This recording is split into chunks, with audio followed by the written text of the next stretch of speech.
Kyiv residents expressed disappointment on Saturday after U.S. President Donald Trump signaled he was leaning against selling long-range Tomahawk missiles to Ukraine. Many Ukrainians believe the missiles could be a game-changer in helping bring Russian President Vladimir Putin to the negotiating table.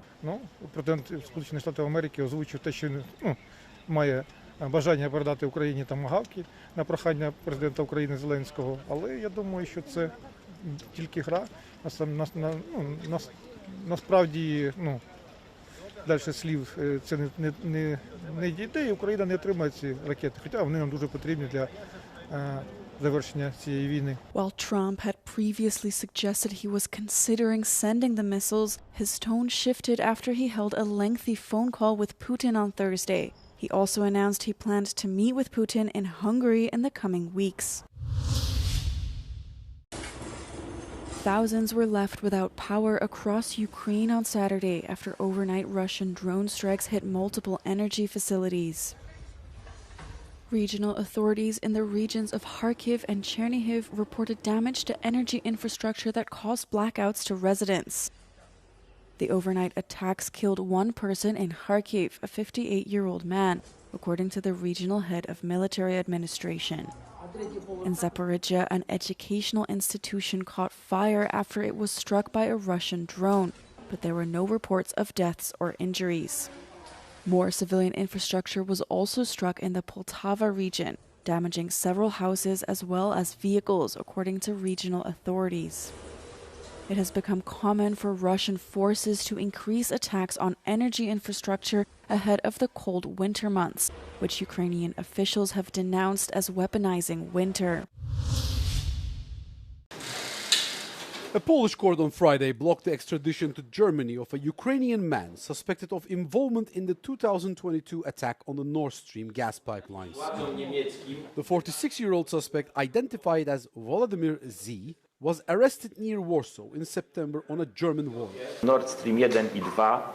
German prosecutors allege he was a trained diver who helped place explosive on the pipelines, but his lawyer says he denies the charges. The Warsaw court rejected the extradition and ordered his immediate release. The ruling follows statements by Poland's Prime Minister Donald Tusk that handing the suspect over was not in Poland's interest. Tusk said earlier this month that the real problem was that the pipeline was built, not that it was blown up. The suspect is one of the two Ukrainians sought in the case. A second suspect arrested in Italy also had his extradition halted by a top court this week.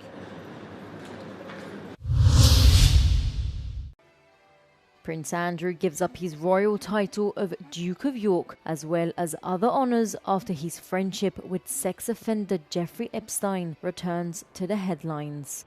The news comes ahead of the late Virginia Roberts Jeffrey's memoir due to be published on Tuesday. Jeffrey alleged she was trafficked by Epstein and had sex with Andrew when she was 17.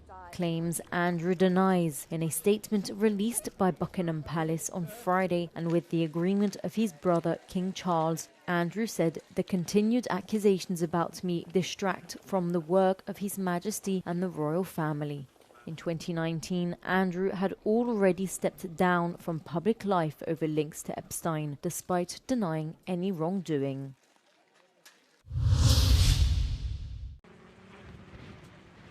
Hawaii's Kilauea volcano has been shooting new fountains of lava from its summit crater.